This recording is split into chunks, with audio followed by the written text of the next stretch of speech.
A gray card appears, then a voice, a quiet preface, a line of credit to a sponsor, and a single sentence that sets the frame.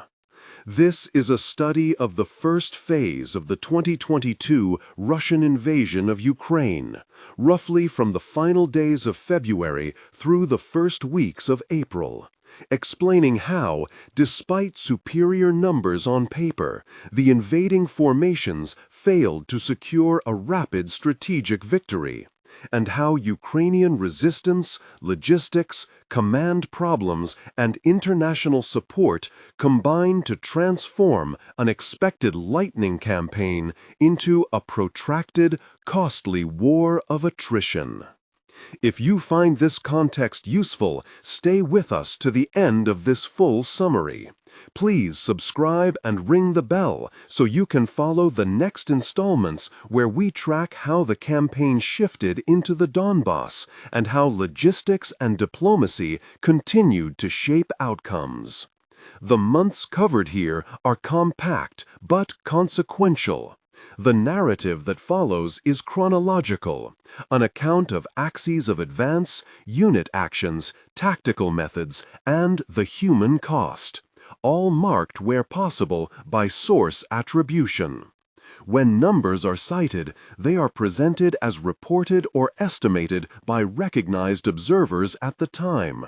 NATO and U.S. intelligence briefings, IIS and other think tanks, Ukrainian official statements, and international agencies. Where figures diverged, the text uses conservative phrasing to avoid presenting uncertain data as fact. In the build-up, the signal was clear to attentive observers: a massing of forces along Ukraine's borders through February. Satellite imagery showed logistic trains, fuel tankers, and armored columns concentrated in Belarus, in Russia's western and southern military districts, and near Crimea. Analysts noted the composition of the striking formations, battalion tactical groups, BTGs, intended as the basic maneuver element, each roughly the size of a reinforced battalion with armor, artillery, and limited air defense assets. Russian doctrine had evolved around agility and combined arms formations. The expectation in Moscow, according to public statements and intercepted commentary of the time, was that concentrated mechanized thrusts supported by electronic warfare and aerospace strikes could overwhelm Ukraine's defenses and force a rapid political outcome. On 24 February, the strategy unfolded. Early that morning, air and missile strikes targeted airports, radar installations, and key command nodes across the country. At Hostomel, the Antonov airfield northwest of Kyiv, paratroopers and special forces attempted a lightning seizure. Eyewitness reports and Ukrainian statements described fierce fighting there.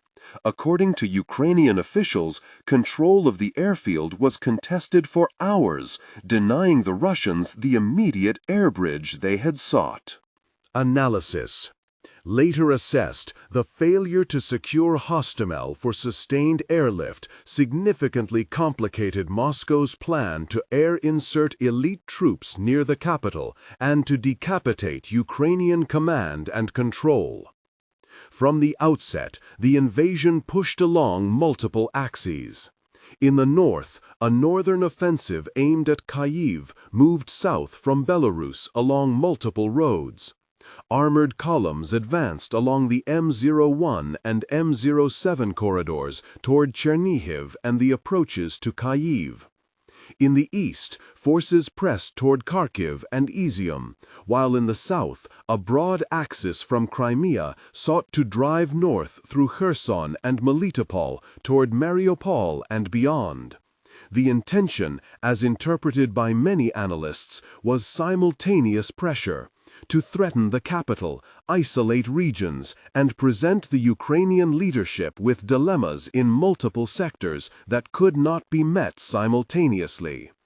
Tactically, the Russian formations showed early signs of both strengths and critical procedural errors. Strengths appeared in sheer mass. Armored columns, artillery batteries, and air-launched fires could, in theory, shape and break defensive belts. But the operational method relied heavily on road-bound maneuver and on advances along narrow corridors.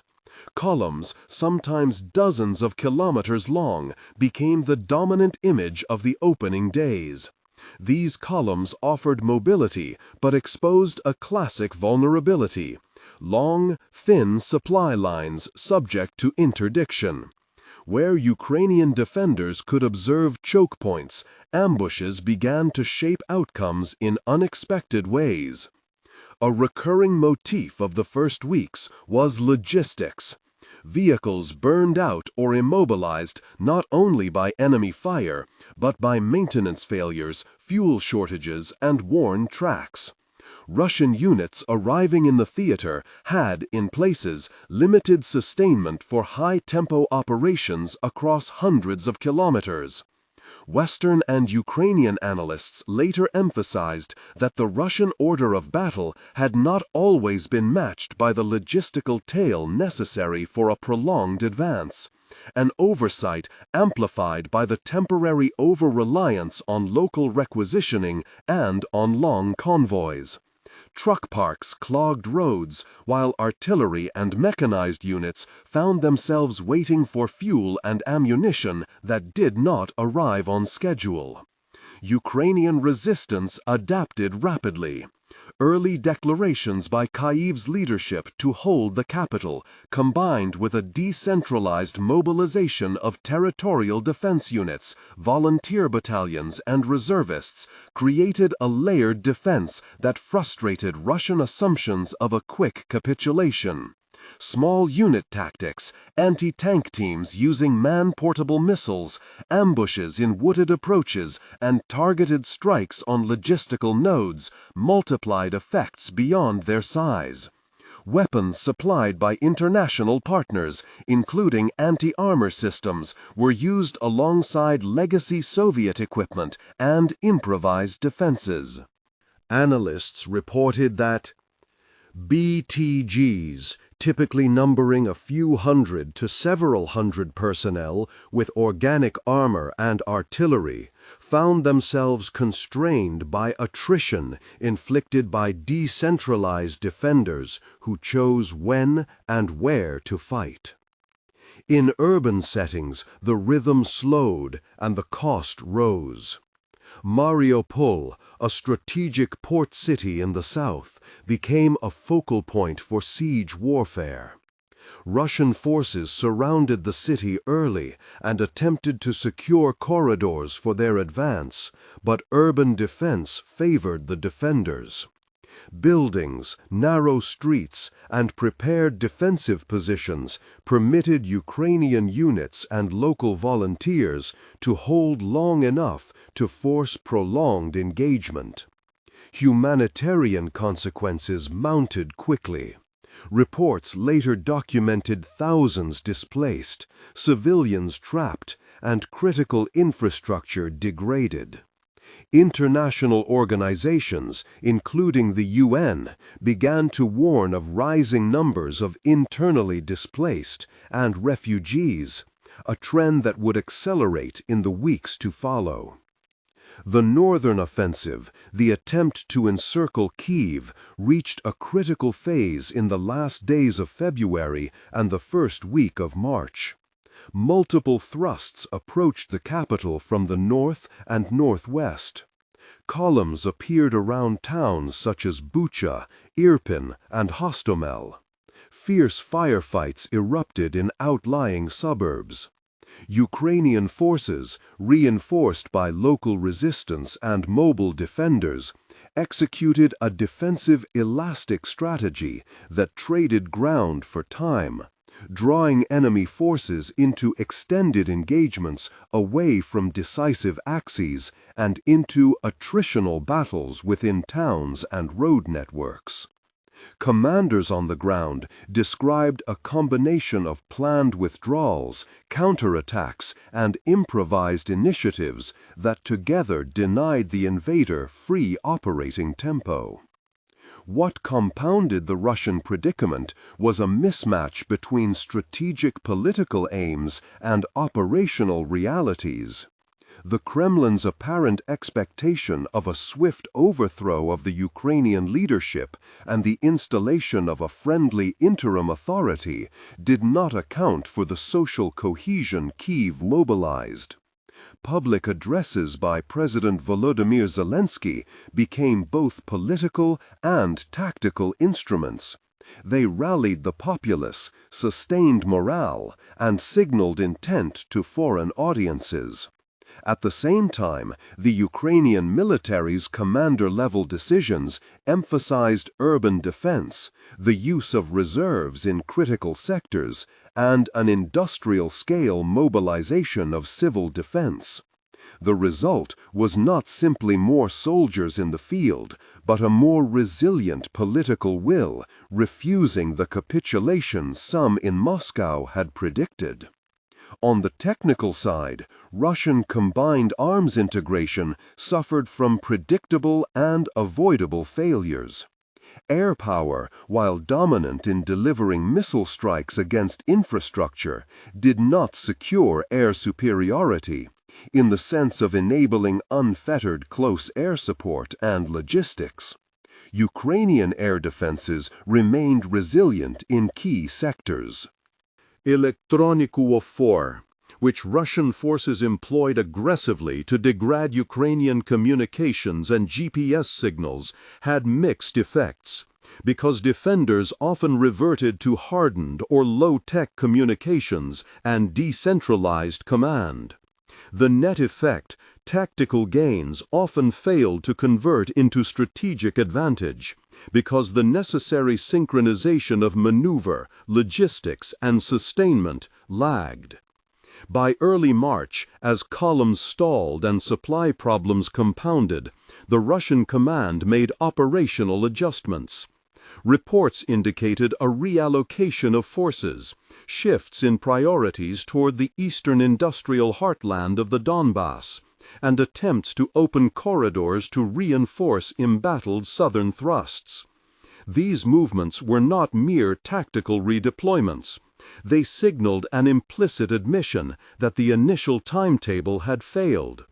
Analysts noted the classic operational dilemma: whether to press exhausted formations forward in the hope of achieving decisive shock, or to pause, regroup, and reroute resources toward a theater where Russian force density offered better potential for success.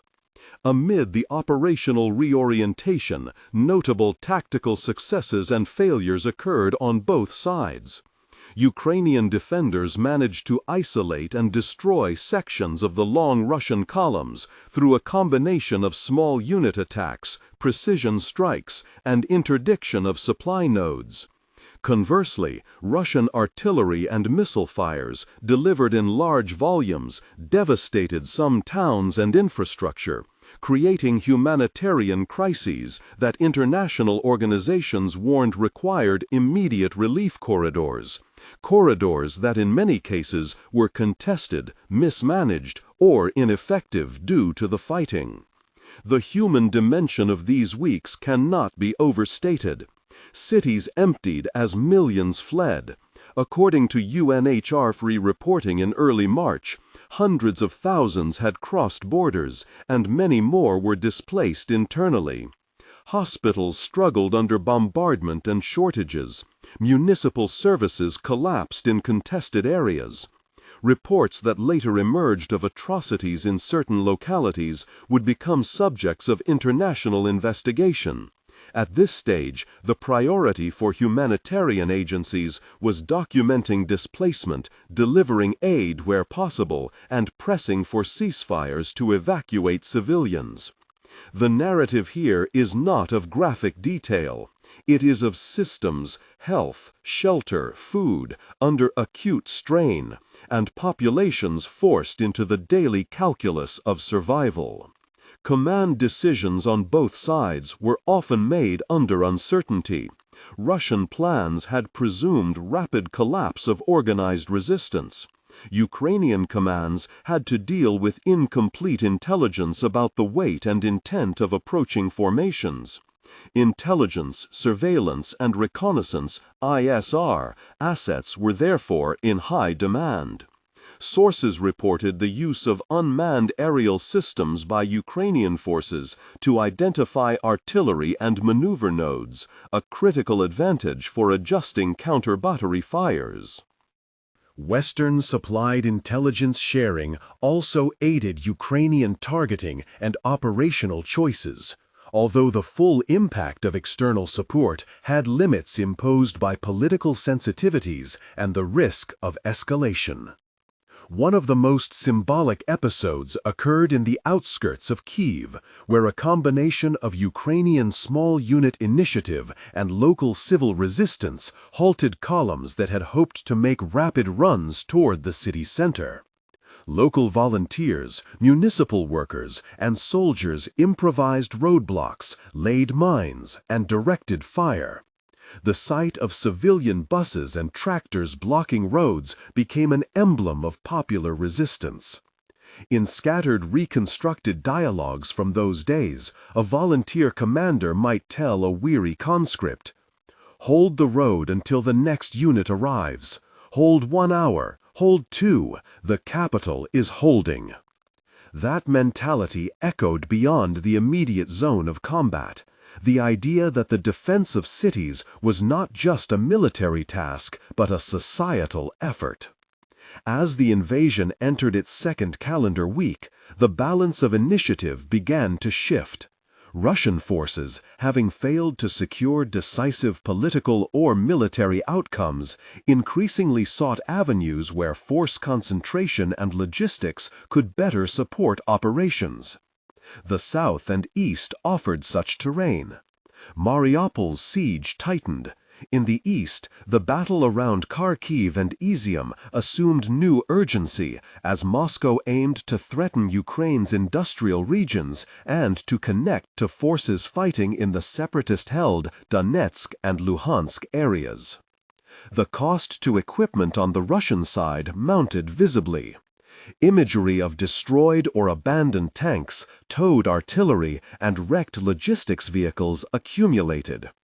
Analysts conservatively estimated significant material losses in the thousands of vehicles when aggregated across the theater, citing assorted open-source intelligence and Western assessments.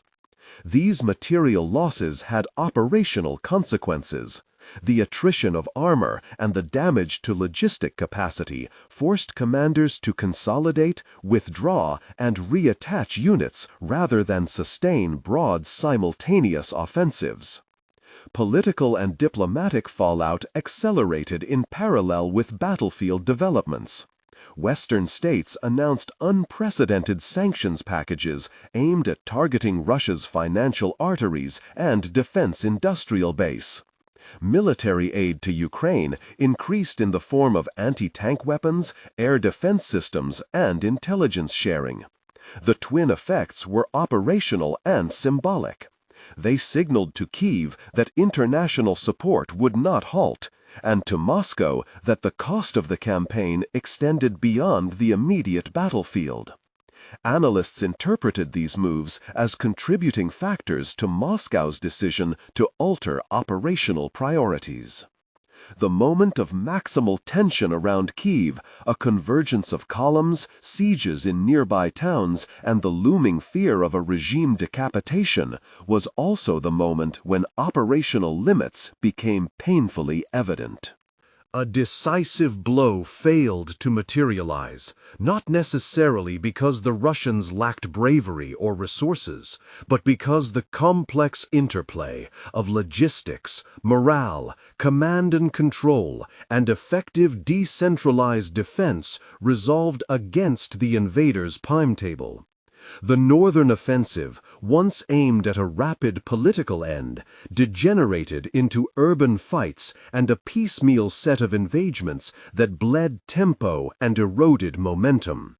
By the time attention shifted toward concentrating efforts in the Donbass, both sides had already endured weeks of attrition that reshaped the theater.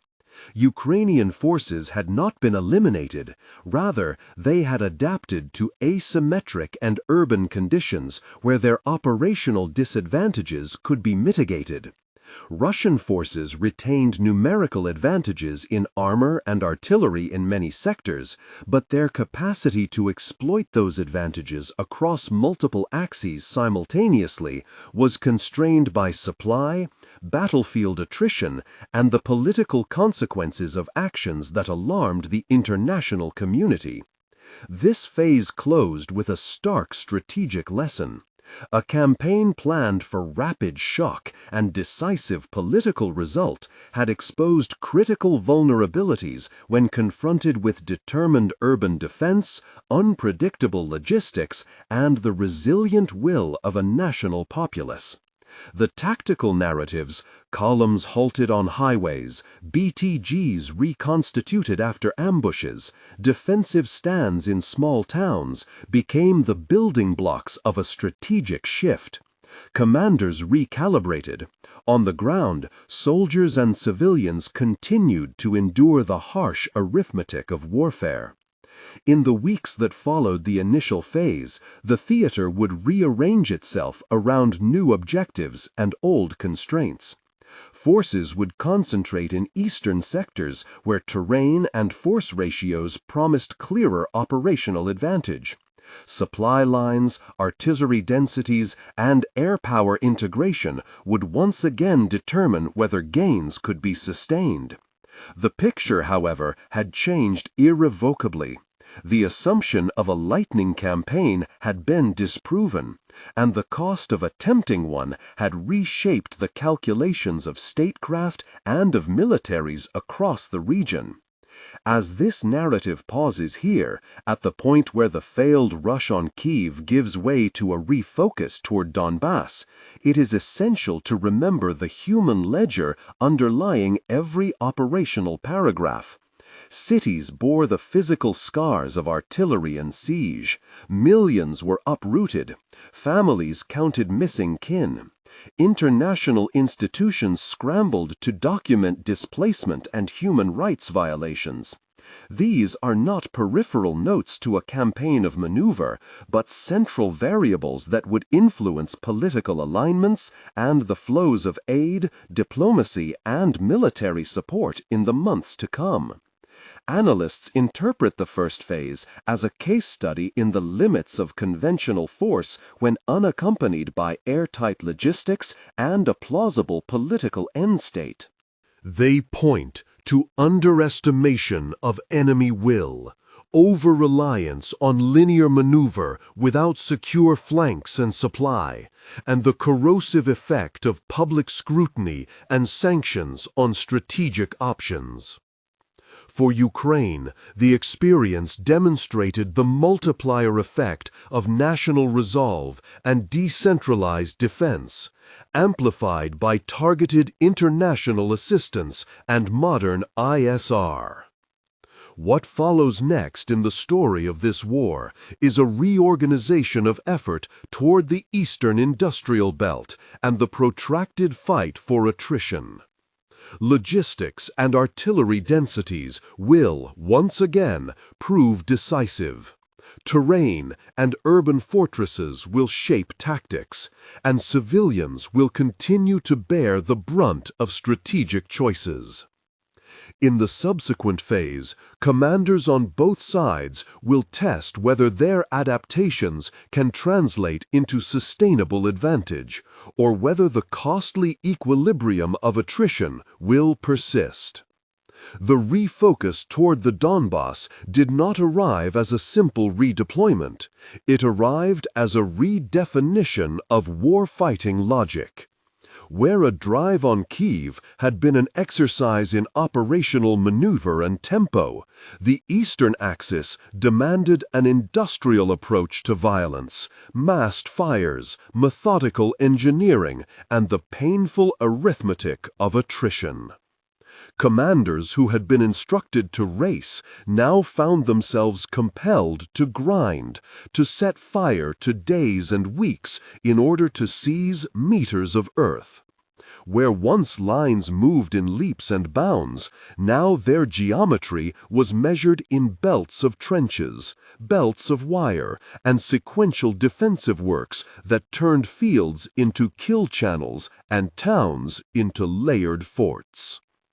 The immediate operational effect was to concentrate material and manpower into narrower sectors. Artillery concentrations became the principal engine of movement.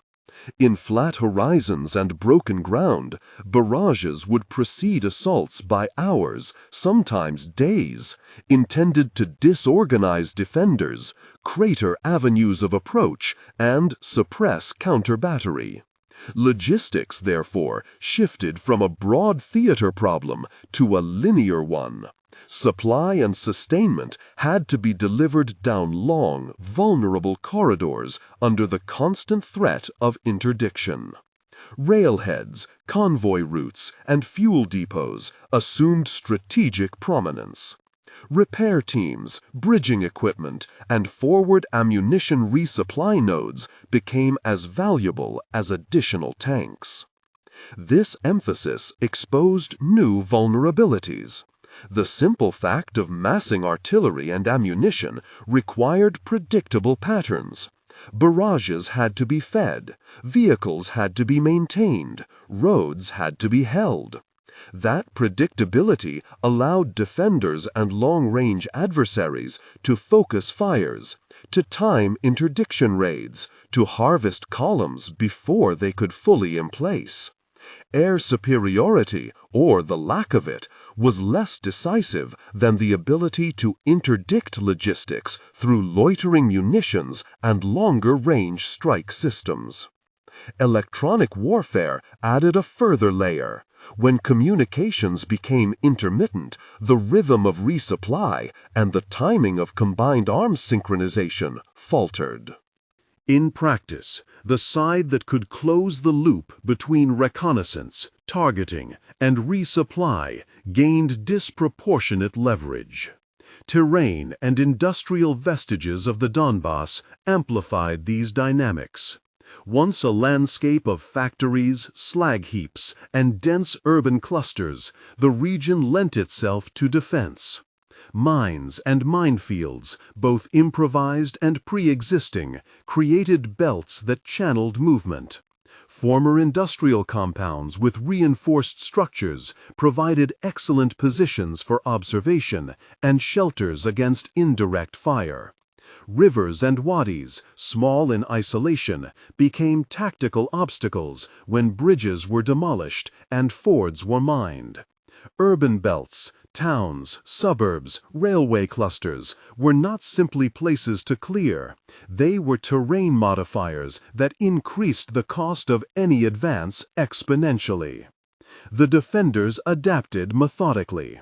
Ukrainian doctrine, having absorbed the lessons of the failed rush on Kiev, placed premium value on decentralized initiative, on small unit combined arms tactics, and on the integration of irregular measures into conventional defense.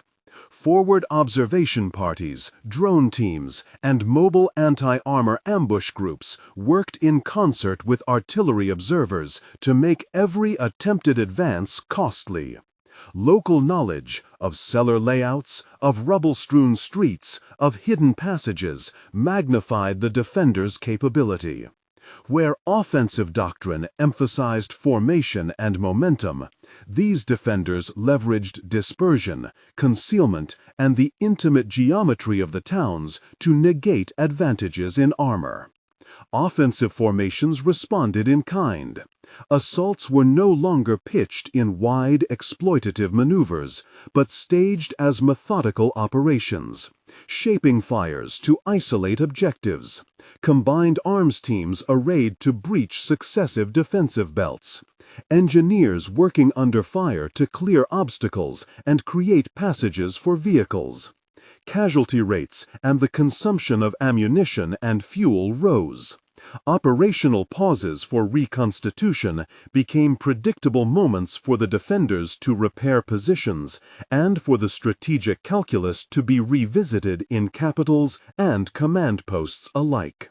Civilians, meanwhile, were squeezed between two operational demands.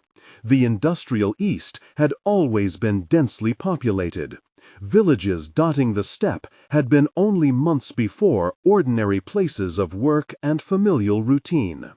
In the attrition that followed, the calculus of survival forced choices. Stay and try to ride out the fighting in basements and substations, or flee into an irregular diaspora to the west and to neighboring states. Humanitarian corridors, where they existed, were fragile and contingent, negotiated, mistrusted, attacked, and sometimes used as political leverage. The destruction of infrastructure, power plants, water treatment facilities, local hospitals, was not always the explicit strategic aim, but became an inevitable consequence of the concentration of fires. Winter approached in the shadow of broken grids. Requests for generators, fuel, and medical supplies multiplied as clinics struggled to treat blast, burn, and shrapnel wounds without steady electricity. On the diplomatic plane, the transition to a protracted Eastern campaign reconfigured foreign responses. Weapons deliveries shifted towards systems that could sustain an attrition fight. Heavier stocks of artillery shells, mechanized repair parts, counter-battery assets, and intelligence support for targeting. Training and advisory missions that had been hurried and tactical now aimed at systemic change. Logistics planning, maintenance, and doctrine for sustained operations. Political support in Allied capitals hardened into an uncomfortable realization: there would be no quick resolution. Sanctions, financial measures, and diplomatic isolation aimed to impose costs on the strategists and their patronage networks, but their tempo was slow, and their linkage to immediate battlefield outcomes indirect. In the meantime, the fighting fed its own dynamics. Tactically, the battlefield generated a feedback loop. Artillery attrition led to craters that defined avenues of approach. Craters induced rerouting that increased exposure. Exposure generated more losses and thus necessitated greater fires, which in turn increased destruction of the very terrain both sides sought to occupy. Counter-battery warfare intensified. Observers and drones hunted for firing positions. Shoot-and-scoot tactics emerged to preserve tube and rocket systems. Ammunition consumption rates became a headline metric. Shells fired per day as a simple but potent measure of intensity. When logistical lines were severed, whole regiments found themselves without the munitions needed to sustain the next scheduled barrage. And offensives stalled on the calculus of supply as much as on human resistance. The human cost of such a war of position is particular in character. Casualty lists filled hospitals that remained a patchwork of functioning wards and improvised trauma rooms. Psychological strain extended beyond combatants. The constant sound of distant barrages, the smell of burning insulation, the sight of children who no longer recognized unscarred parks created a generation whose memory would be of walls and shelters rather than schoolyards. Displacement created new vulnerabilities. Overcrowded shelters, stretched social services, patterns of dependence on international aid that would have long-term social and political consequences. The political center could rally support. The social fabric in towns under protracted siege frayed in subtler ways. Trust between neighbors strained by accusations of collaboration, markets distorted by scarcity, and lives reordered around the necessity of survival. As the war settled into this costly rhythm, commanders on both sides experimented with shaping operations to avoid attrition. Reconhecimento, decepção e seletivos feintes aimaram a fixar defensores e criar oportunidades para localizadas brechas. Night operations e o uso de indiretos approaches soltaram gaps em servilância. Engenharias units laboraram a clear mina fields ou eretar obstáculos que forçassem engajamentos em terreno favorável. Yet, every attempt to avoid the attritional spiral carried its own risks. A successful breakthrough demandava vasto logistic support to exploit it. Without that, it would simply ser outro corredor a nowhere, easily closed by reserves ou long-range fires. Reserve forces assumiram renovada significância. Strategic depth in manpower foi testada, não apenas nos números de tropas, mas na capacidade de rotacionar, descansar e refitar formações no campo. Replacement systems, medical evacuation chains e a retenção de experientes júnior líderes decomaram decisivas. Where reserves were shallow, units hardened by months de combat found themselves pressed into offensive roles with little oportunidade para respito. Where reserves existed in quantity but not in training, that insertion produced fragile gains that were often reversed by veteran defenders. Thus, the management of human capital, who to send, when e por how long, became as strategically consequential as the availability of rounds for the guns. Logistics adaptou em imaginativas manas. O básico problema de mover fuel, food e a munição under fire encorajou improvisação. Civilian vehicles requisitados e armados, small depots established in cellars and basements e supply runs conduzidos nas madrugadas por units que especializavam em stealthy resupply. Repair shops near the front replaçaram destruídos maintenance facilities, canibalizando damaged vehicles to keep others moving.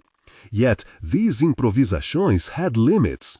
The attritional engine of modern war eats metal, rubber, and time, and improvisation cannot substitute indefinitely for institutional supply networks. Information e percepção warfare paralelo à kinetica struggle. Both sides sought to shape narratives, proofs of success, claims of territorial control e acusações entendidas a soar internacional audiences e moral em casa. Open source imagery, vídeos e o reportagem de independentes jornalistas becomaram parte da batalha por fatos. Os políticos líderes em ambos os países tinham que manejar públicas expectativas. Vitórias eram amplificadas, setbacks eram minimizadas. Domestic politics, portanto, phase into operational decisions, compressando timelines ou hardening positions que militar prudência não teria recomendado. Yet, even in the hardness of attrition, there were moments que revelaram mais do que militar ciência podia explicar. Actos de diplomacia local, temporários cessifores para recuperar os feridos, informais exchanges mediados por figuras comunitárias ou a calma negociação para manter uma água pump running, remostraram que a guerra remãe embedida em relações sociais. Such moments did not constitute strategic pivots, but they shaped the human contours of conflict and sometimes created breathing spaces, brief and precarious, during which civilians salvaged life's essentials. As the months wore on and seasons turned, the theater in the East remained undecided, but altered. Gains were incremental and expensive. The line of contact became a palimpsest of previous offensives. Every inch gained had a history of failed attempts layered beneath it. Commanders on both sides learned to value preservation of force as much as maneuver, and the calculus of riskiness shifted accordingly. On winter's edge, supply columns labored to move heaters and spare parts forward.